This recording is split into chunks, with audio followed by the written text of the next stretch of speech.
al micro. Gloria a Dios. Y salude a su hermano que está al lado suyo.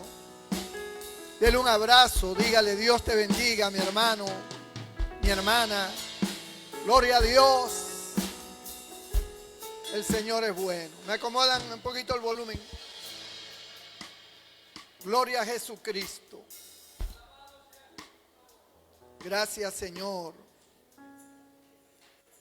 Maravilloso el Señor.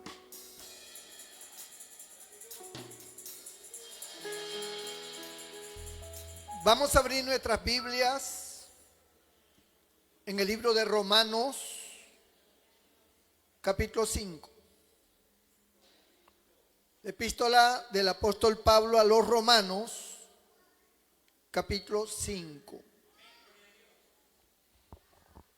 Vamos a leer desde el verso 17 al 19, con la bendición del Padre, del Hijo y del Espíritu Santo. Pues si por la transgresión de uno solo reinó la muerte, mucho más reinarán en vida por uno solo, Jesucristo, los que reciben la abundancia de la gracia y del don de la justicia.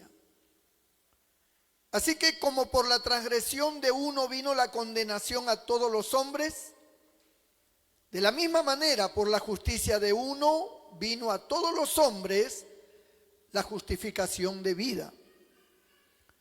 Porque así como por la desobediencia de un hombre los muchos fueron constituidos pecadores, así también por la obediencia de uno los muchos serán constituidos justos. Señor, bendiga su palabra. Pueden sentarse, siempre glorificando a nuestro Padre Celestial. Gloria a Dios, aleluya.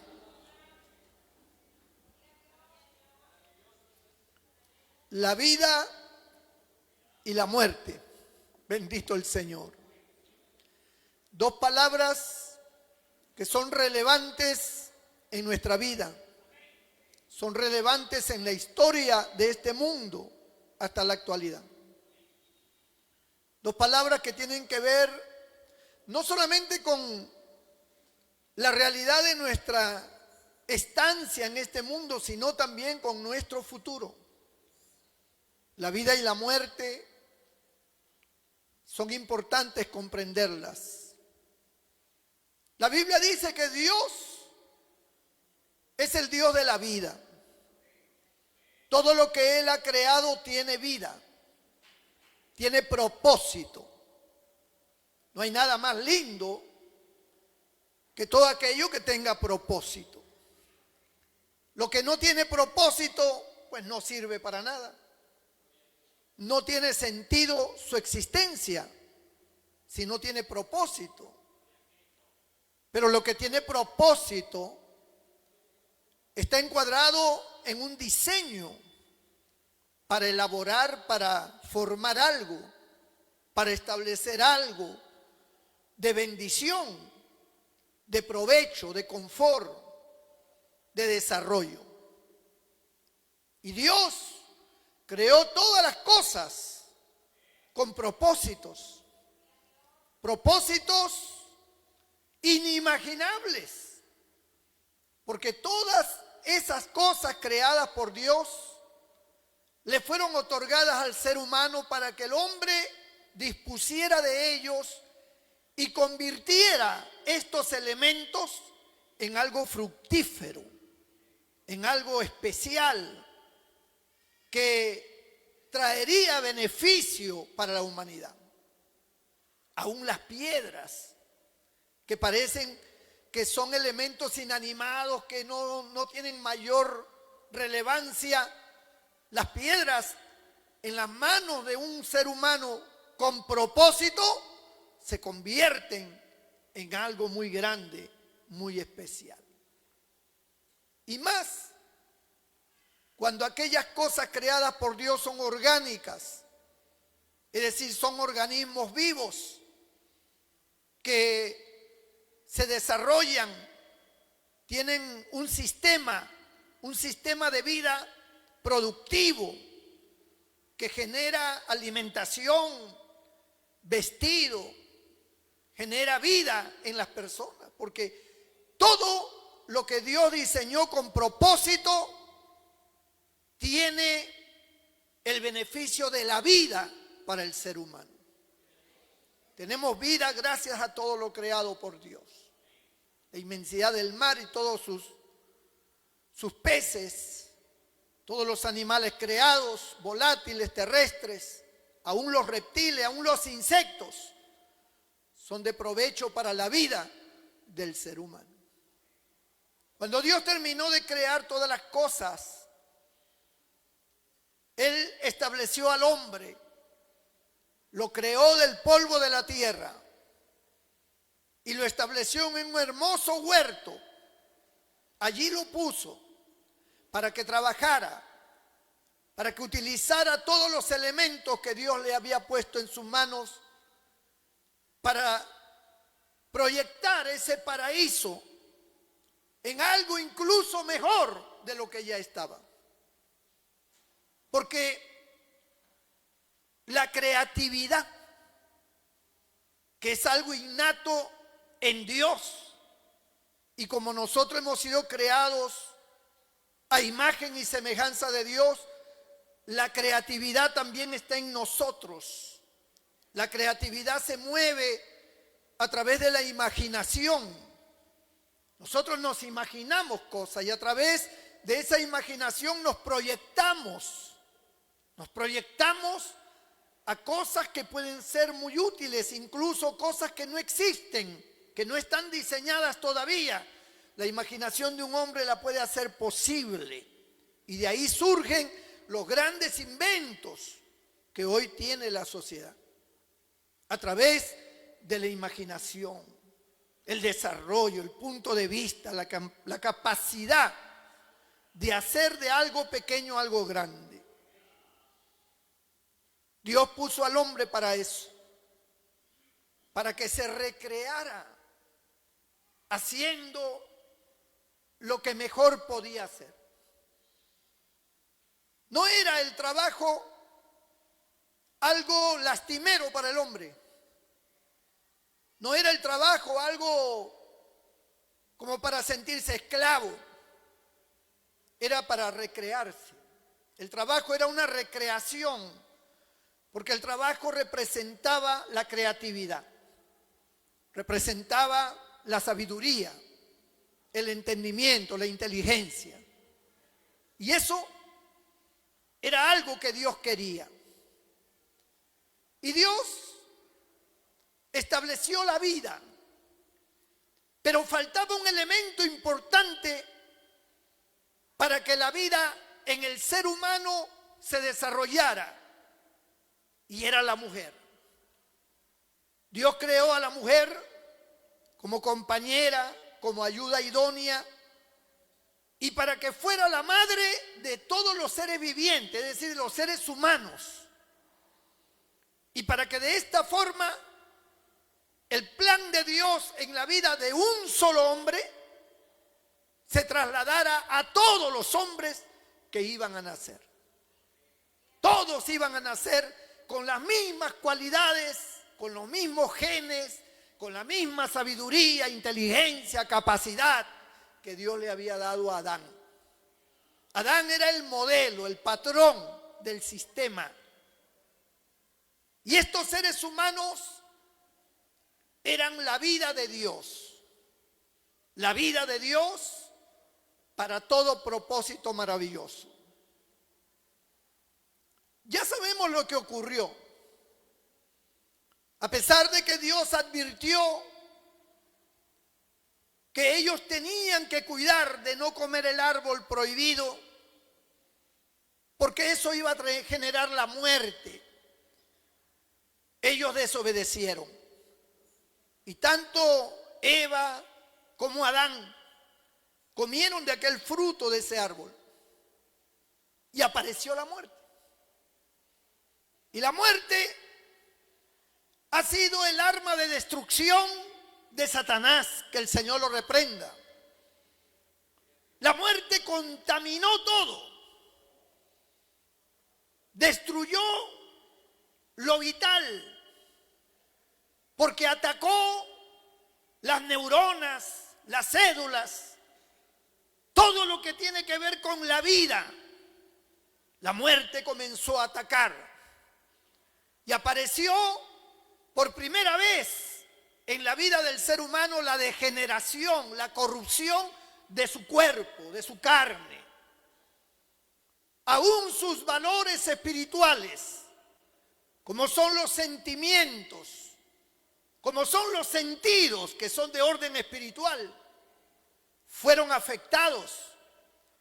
Fue afectado el cerebro, la mente del ser humano. Sus sentimientos de amor comenzaron a decaer.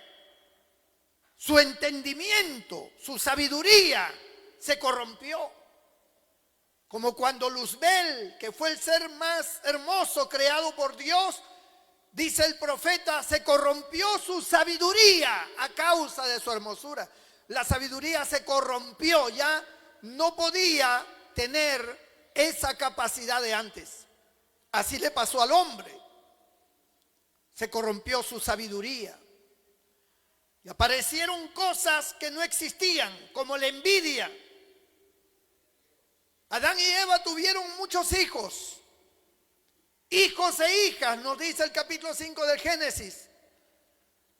Pero la Biblia, que no es un libro biográfico, sino un libro que resalta hechos que son relevantes para la historia, habla de Caín y Abel. Y habla de la aparición de la envidia en el corazón de Caín, a tal grado que decayó su semblante en una molestia, en una perturbación, del cual Dios le dijo a Caín: ¿por qué ha decaído tu semblante? Si hicieres bien, ¿no serías enaltecido? Porque el bien enaltece. Toda persona que hace el bien enaltece su vida y enaltece lo que hace. Mas si hicieres mal, ciertamente el pecado está a la puerta, refiriéndose a la muerte, porque el pecado representa la muerte. La paga del pecado, el salario, el resultado del pecado es la muerte. Pero con todo y todo, dijo Dios, si tú reflexionas, si tú haces un alto, tú te enseñorearás del pecado. El pecado no podrá lastimarte. Pero ya el pecado había contaminado la mente. La muerte del sentido común estaba en acción. La muerte del entendimiento había causado ahora necedad, la envidia y los demás pecados que destruyen las virtudes, que destruyen esa vida irreprensible, esa santidad, ese estado ecuánime delante de Dios. La muerte comenzó a degenerar y a degenerar. Más adelante aparecieron las enfermedades, porque la muerte comenzó a trabajar matando aspectos importantes del cuerpo, degenerando su vigor, su fuerza, su vitalidad. Y los órganos comenzaron a sentirse afectados por la muerte de las células, por la degeneración de estas, por la inflamación de los nervios o de cualquier otro órgano. Y comenzaron a aparecer enfermedades que fueron matando a los seres humanos. La vista comenzó a decaer. Los oídos comenzaron a decaer en su audición. La boca, la garganta perdió su fuerza para hablar, para cantar, para adorar. Las piernas se debilitaron, los brazos y una serie de aspectos negativos contaminaron totalmente el cuerpo. La muerte se hacía presente. Estaba allí dentro del hombre. Estaba alrededor del hombre. Los animales que fueron creados para servicio del ser humano fueron afectados por la muerte. Y su instinto dócil, apacible, se convirtió en un instinto fiero. Y ahora eran enemigos del ser humano. Los que eran antes amigos, aliados del ser humano y que eran de bendición para el hombre, ahora eran sus enemigos. Ahora había que temerles. Ahora atacaban al hombre, ahora mataban al hombre. Y todo esto fue un trastorno terrible. Dios le dijo a la mujer: con dolor parirás los hijos. Ya no te será fácil, ya no te será agradable dar a luz. Ahora sentirás lo duro y lo difícil que es traer una criatura al mundo. Al hombre le dijo: la tierra será maldita por tu causa. La muerte se hacía presente. La maldición es parte de la muerte, del pecado. Y todo eso contaminó el universo, contaminó el mundo en que el hombre vive, en que el hombre habita. Este planeta es un planeta maldecido a causa del pecado del hombre. Y en la medida que el hombre sigue pecando, en la medida que el hombre sigue en su maldad, aumenta más o acelera más la muerte en su propia vida. Todo se destruye. La armonía entre Adán y Eva, cuando Dios la creó y del cual Adán amó a aquella mujer que Dios había creado de una de sus costillas, el cual dijo: esta es ahora carne de mi carne, cuerpo de mi cuerpo, hueso de mis huesos. Ahora se convertía en un problema. Ahora ya no hay ese amor, esa unidad. Hay incomprensiones, hay pleitos, se sienten defraudados uno del otro. Perdieron la armonía. La muerte penetró en sus hogares, en sus familias. Caín mató a su hermano, perdiendo el afecto natural, perdiendo el amor del sentimiento más puro de hermano. Se perdió porque la muerte afectó, el pecado afectó su vida y se convirtió en el primer asesino de su propio hermano. La sangre de tu hermano clama a mí desde tierra, le dijo Dios, como invocando justicia, porque la injusticia apareció a causa del pecado y la injusticia no es otra cosa que la muerte. Vemos la muerte por todos lados, tal vez no en su hecho final, porque cuando hablamos de muerte la mayoría piensa que es cuando uno deja de existir. No, hay muertos en vida. Cristo y los apóstoles lo anunciaron. Vosotros estabais muertos en vuestros delitos y pecados. El Señor nos encontró muertos. Estábamos degradándonos, degenerándonos, corrompiéndonos. Pero Cristo dijo: yo he venido para darles vida y para darles vida en abundancia. ¡Gloria a Dios!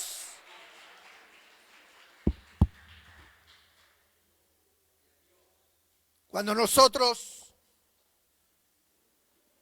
vemos los hechos de Cristo, Cristo es la vida misma.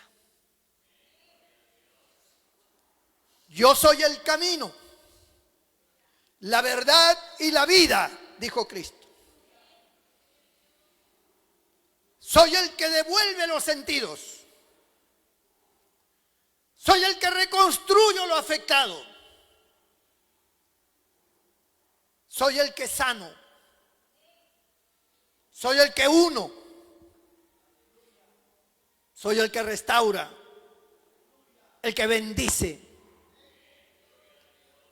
El que cree en mí, aunque esté muerto, vivirá. Yo soy la vida, dijo el Señor. El apóstol en una de sus cartas dijo: Él es el verbo de vida. Juan dice: en Él estaba la vida, y la vida era la luz de los hombres. Él vino a darnos vida. Y esa vida, hermano, es un acto de reconstrucción. La vida que el Señor nos da es una vida que toca las áreas neurálgicas, las áreas afectadas, las áreas que nosotros, ni nadie, ni siquiera la ciencia, ni ningún equipo médico puede arreglar. Porque no se puede arreglar lo que está desgastado, a no ser que le pongas una prótesis. Pero no puedes reconstruirla de manera natural. Un matrimonio puede estar dividido, arruinado, y es posible que algunas terapias traten de ayudar y de formar una esperanza, pero no regenera, ni quita los odios, ni las amarguras, ni los rencores, ni las afectaciones creadas con su pareja o por su pareja. Es decir, el ser humano solamente puede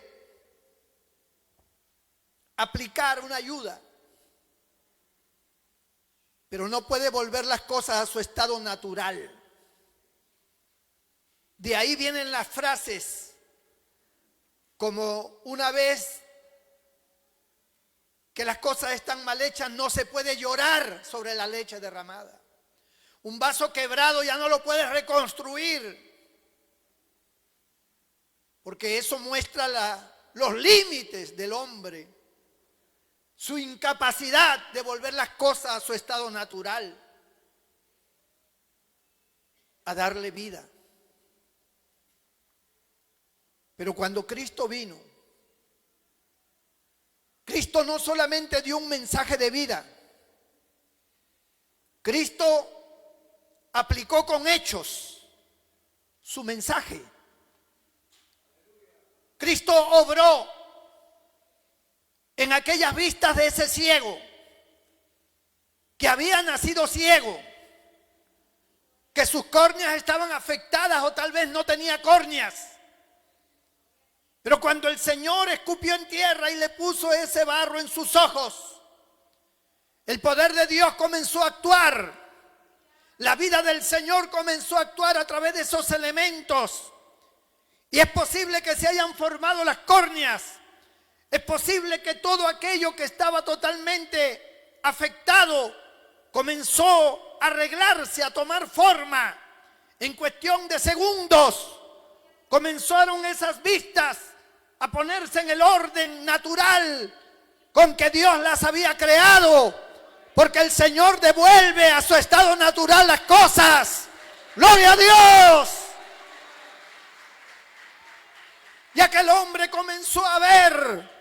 Y no solamente ese hombre ciego, muchos ciegos recibieron la vista con diferentes consecuencias, con diferentes enfermedades. Pero la palabra del Señor cuando decía: sea abierto, recibe la vista. Ese poder de la palabra restauraba, regeneraba. Al decir el Señor recibe la vista, era decir: tu vista reciba vida. Tu vista que está muerta reciba vida. Tus piernas que están muertas reciban vida. Tus oídos que no oyen reciban vida. Recibe vida. Porque Él es el Dios de la vida. Porque Él es el camino y la vida. La muerte no pudo jamás contra Él. Él venció a la muerte. La vida es más poderosa que la muerte. La muerte tiene sus límites, la vida no. La vida es ilimitada. La vida viene de Dios. La vida nos lleva a Dios. La vida reestructura todo. Jesucristo es la vida. Él es nuestra vida. Dale un fuerte aplauso al Señor. Gloria a Dios. Él es la vida eterna. Él no es la vida por unas horas, ni es la vida por unos años. Él es la vida eterna.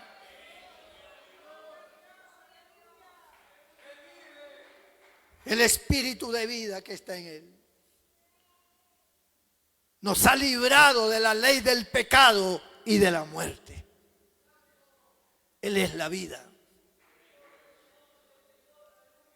Él penetra en tus áreas emocionales. Él toca tus sentimientos que a lo mejor están endurecidos, afectados por la maldad humana. Porque te hicieron daño, porque te afectaron desde niño. Porque crearon en ti rencores y heridas profundas que no hay psiquiatra ni psicólogo que las pueda arreglar. Pero cuando la vida del Señor entra, cuando la presencia de nuestro Señor Jesucristo ingresa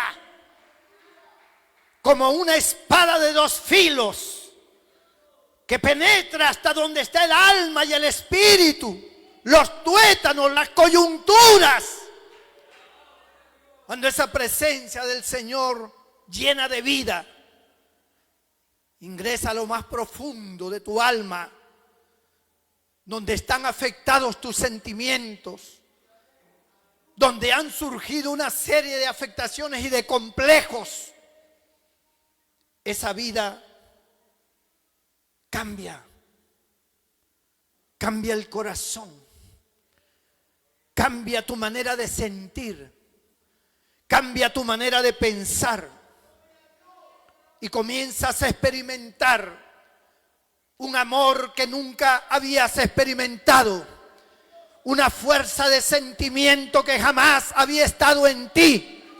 Algo comienza a brotar de dentro hacia afuera como un manantial, como ríos de agua viva en tu interior, que te llevan a perdonar, que te llevan a olvidar el pasado, que te llevan a empezar de nuevo, porque te vuelve a tu estado natural, a la vida con que Dios te creó cuando tú eras todavía un pequeño en el vientre de tu madre. Todas tus emociones son tomadas por la fuerza de Dios y se produce el cambio. Un cambio inexplicable,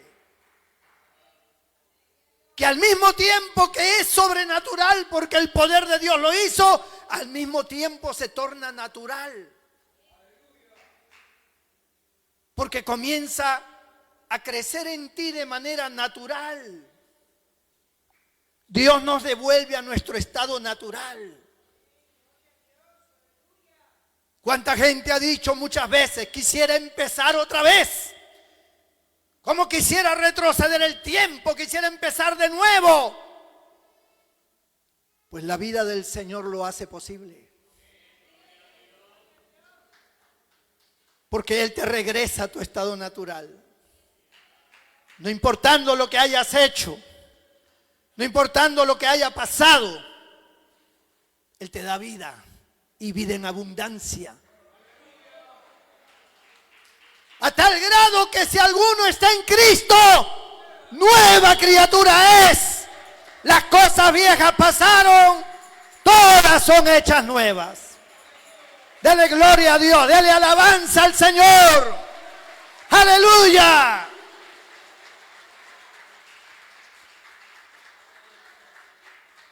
San Pablo hace una ilustración muy exacta, escribiéndole a los romanos, a la iglesia que estaba en Roma. Pablo relata las razones de nuestra decadencia moral, física, espiritual. Y él dice que por un hombre entró el pecado al mundo. Por un hombre vino la degeneración, la corrupción, la maldad.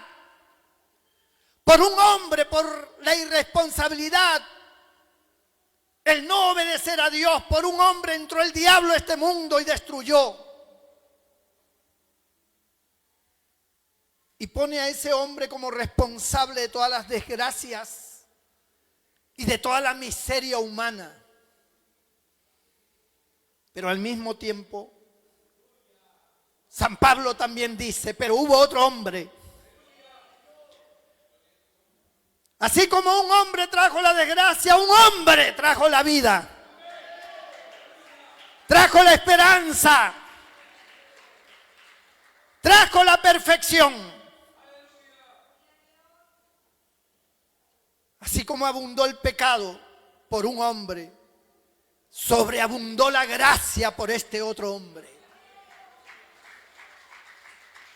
Y la gracia tiene más poder que el pecado, como la vida tiene más poder que la muerte, como el amor tiene más poder que el odio. Por un hombre vino la vida, por un hombre vino la justificación. Ese hombre es nuestro Señor Jesucristo. Por Él hoy tenemos vida. Por Él hoy somos salvos. Salvos de la ira. Salvos de la condenación eterna. Salvos de las consecuencias terribles. Él reestructura. Él cambia todo. Cuando el Señor llegó a la región de los Gadarenos, un hombre poseído que ya no razonaba, él ya no pensaba, él no reconocía a nadie, estaba en una total oscuridad. Los demonios habían tomado el control de su mente, de su cuerpo, de su vida. Era un instrumento del mal. No había opción para él, lo habían encadenado, le habían puesto grilletes, lo habían llevado al cementerio para que viviera ahí entre las cuevas, en las tumbas, porque él agredía a la gente. No había esperanza. La muerte lo estaba tomando en forma total, controlando cada milímetro de su cuerpo, de su mente, de su razonamiento. El Señor pudo haber llegado por otro camino. Él pudo haberse bajado en el pueblo. No. Él bajó y se introdujo al cementerio. Todos sabemos que los cementerios siempre están lejos de la ciudad. ¿Por qué hizo eso el Señor? ¿Por qué quiso entrar a ese pueblo por el lado del cementerio? Porque ahí había un hombre perdido,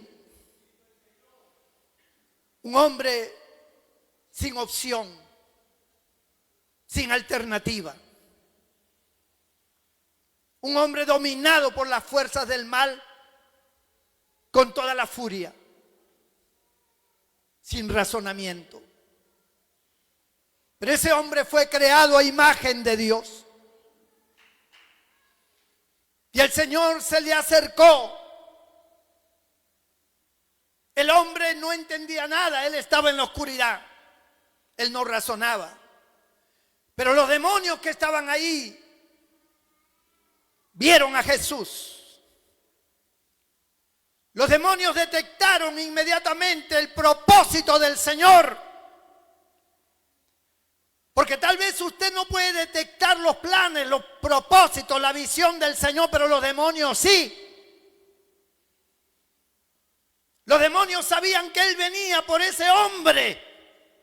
Jesús venía a darle vida a ese hombre. Y los demonios lo sabían. Los demonios gritaron: ¿qué tienes con nosotros, Jesús, Hijo del Dios Altísimo?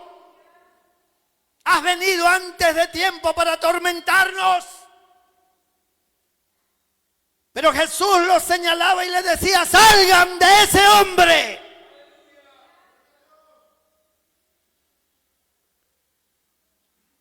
Los demonios pensaban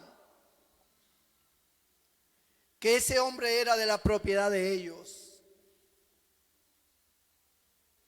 Este hombre es nuestro. Nosotros hemos tomado control de él. Él no te pertenece a ti, nos pertenece a nosotros. Tú no lo creaste a él. Tú no lo formaste. No tiene tu imagen ni tu semejanza. Él es una criatura de Dios. Me pertenece. Y yo he venido por él. Los demonios entendían claramente que no podían enfrentarse al Señor. No podían. Con toda la fuerza y las legiones que habían dentro de ese hombre de demonios, no podían. Y entonces optaron por una salida y dijeron: permítenos salir y entrar a esos cerdos. Había un hato como de 2000 cerdos. Permítenos entrar a esos cerdos, al menos para tener un lugar donde habitar. Métanse donde quieran, pero salgan de este hombre. Aquellos demonios salieron, dando voces, porque así salen los demonios, gritando. Y en ese momento, la mirada del Señor puesta en los ojos de aquel hombre, compenetraron de tal manera que le vino la lucidez al hombre. Su mente atrofiada, sus emociones totalmente fuera de sí, se comenzaron a ordenar en cuestión de segundos. Todos sus valores como ser humano volvieron. Sus males le fueron quitados. Hubo una reestructuración física, emocional en la vida de ese hombre, a tal grado que su rostro fiero, amenazador, cambió por un rostro normal de una persona apacible que no sabía dónde estaba ni qué cosa había pasado. ¿Qué sucedió? Los discípulos lo tomaron, lo vistieron, lo sentaron y ahí estaba aquel hombre totalmente recuperado, sentado y en su juicio cabal, dice la Biblia. Todo su ser había sido regenerado. Un hombre sin opciones, sin alternativas. Un hombre muerto por sus delitos y pecados. El Señor le dio vida sin que él pudiera pedirla. Pero el Señor en su amor, en su poder, le dio vida. Como nos lo ha dado a nosotros, Él nos dio vida. Juntamente con Él, hoy pertenecemos al reino de los cielos. Tenemos la vida de Él. Y los demonios saben que somos de Él. Que basta con que usted lo invoque. Basta con que usted le diga: Señor, ayúdame. Y los demonios saben que usted puede volver a su estado normal sin ningún problema, sin pagar nada, sin hacer ningún tipo de trabajo, sin generar ninguna recompensa de nada. Solamente invocando al Señor será salvo. Porque todo el que invoque el nombre del Señor será salvo, será salvo, será salvo. Tendrá la vida del Señor fluyendo como río de agua viva. Su Espíritu Santo estará contigo. Con tan solo invocar el nombre del Señor, el enemigo te podrá decir que tú no sirves. Te podrá decir que tú eres un hipócrita, un mentiroso, un falso. Que tú eres un pecador, una pecadora. Que tú no vas a cambiar jamás. Que todos los intentos que tú has hecho no han dado resultados. Eso podrá decir él, aquel inicuo y miserable. Pero Jesús dice, el que a mí viene, yo no le echo fuera.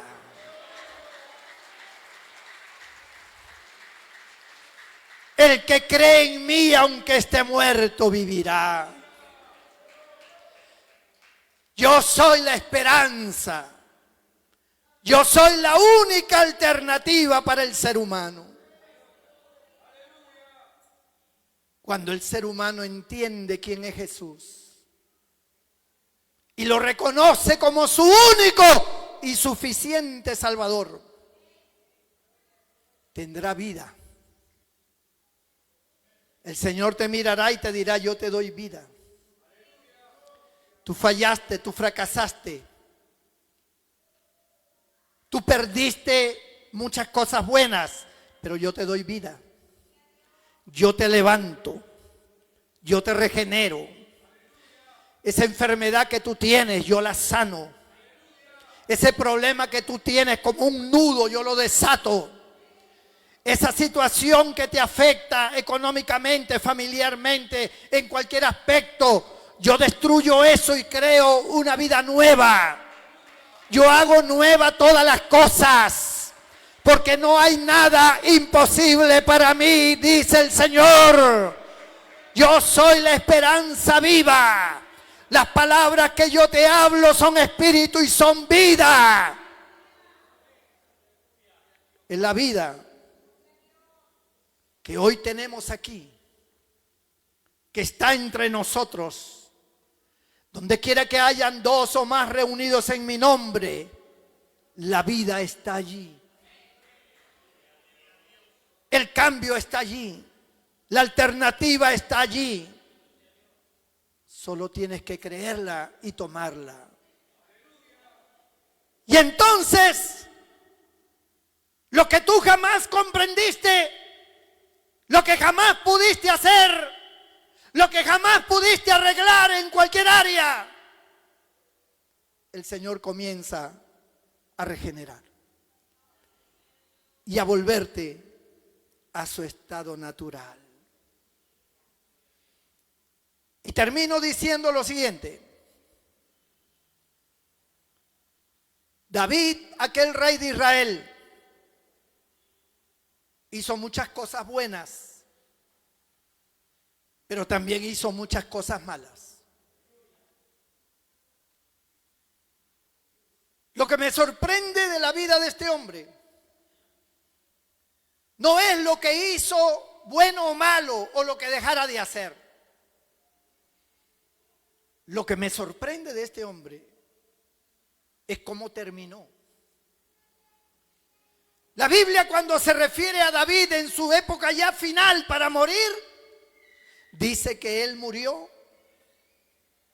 en buena vejez, lleno de fama, de gloria, rodeado de los que le amaban. Lo que él hizo, lo que no hizo, lo bueno, lo malo que vivió, sus éxitos, sus fracasos. Cuando un hombre se arrepiente, cuando una mujer viene al Señor, todo eso queda en el pasado, queda en el olvido y aparece la vida en buena vejez. ¿Qué es buena vejez? ¿Qué cosa es? Para que alguien diga tengo buena vejez. Que no está gritando de dolor por alguna enfermedad.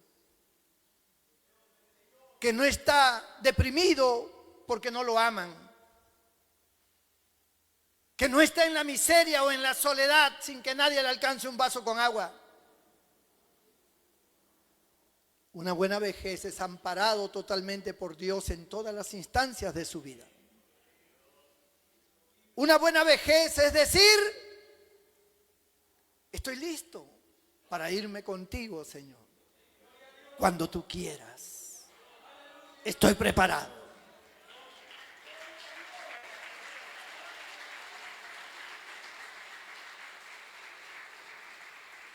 Yo quiero orar por ti. Porque si algo tú necesitas, no es lo que tú buscas.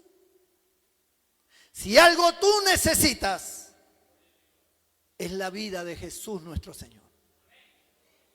Esa vida en ti cambia todo. Cambia absolutamente todo. Regenera, reconstruye, sana, libera todo. Él es la fuente de la vida. Entrégale tu corazón. Inclina tu rostro y cierra tus ojos allí donde estás.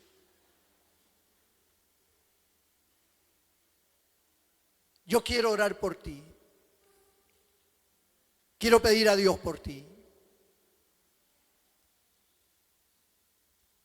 Porque lo que tú has estado buscando por años no es lo que te va a traer felicidad ni satisfacción. Busca al Señor.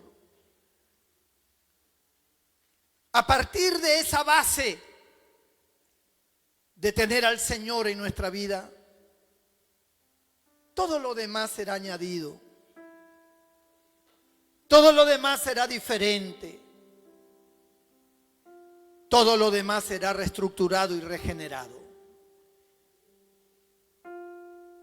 Si hay alguien que en esta hora desea que haga una oración por usted, porque usted quiere acercarse al Señor y tener la vida del Señor, entonces levanta tu mano derecha ahí donde estás, yo haré una oración por ti. Dios te bendiga, Dios te bendiga, Dios te bendiga. Dios bendiga todas esas manos, Dios te bendiga. Ponte de pie tú que has levantado tu mano ahí donde estás. Cierra tus ojos. Déjame decirte que esto no es religión. Esto es salvación. Esto es vida eterna. Cambio real, verdadero. El Señor quiere regenerarte en forma absoluta. Hasta que todos lleguemos a la unidad de la fe, a un varón perfecto, a semejanza de nuestro Señor Jesucristo.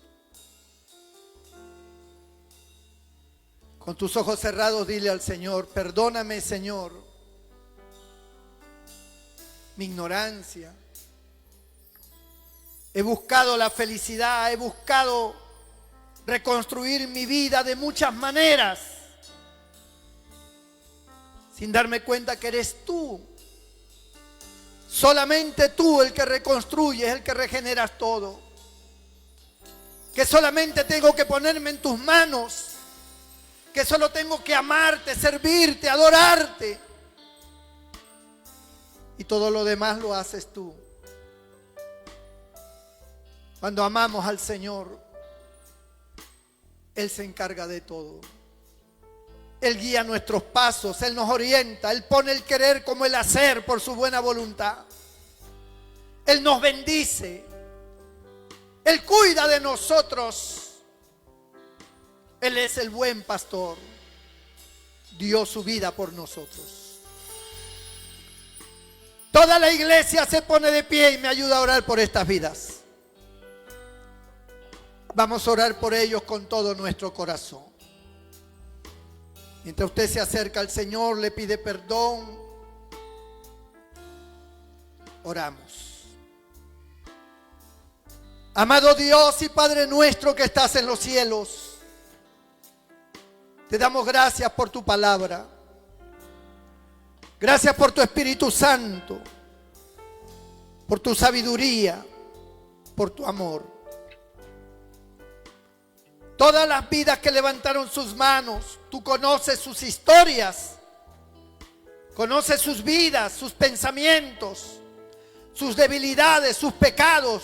También conoces sus virtudes, sus aciertos. Tú lo sabes todo. Pero ellos han sentido esta mañana que te necesitan. Al escuchar esta palabra, ellos sienten la necesidad de acercarse a ti, de refugiarse en ti, de que tú seas el todo para ellos, de que tú los abraces, de que tú tomes el control de sus vidas, de sus mentes, y que a partir de hoy todo lo que ellos hagan sea guiado por ti. Tómalos, Señor, en tus manos. Santifícalos, perdónalos. Lávalos con tu sangre, Señor Jesús. Límpialos de todo pecado. Haz de ellos nuevas criaturas. Regenéralos, reestructura sus vidas, sus familias. Reestructura todo lo relacionado con ellos. Toca sus cuerpos enfermos. Quita sus dolencias, sus males. Genera vida en su cuerpo, genera vida en su alma, genera vida en su espíritu, genera vida, Señor, vida eterna, esa vida que solo tú puedes dar. Venga sobre ellos, Padre, en el nombre de Jesucristo, que tu gracia los envuelva de una manera poderosa, en el nombre de Jesús. Amén y amén. ¿Cuántos le dan un fuerte aplauso al Señor? ¡Gloria a Dios! ¡Aleluya! El Señor es bueno, para siempre es su misericordia.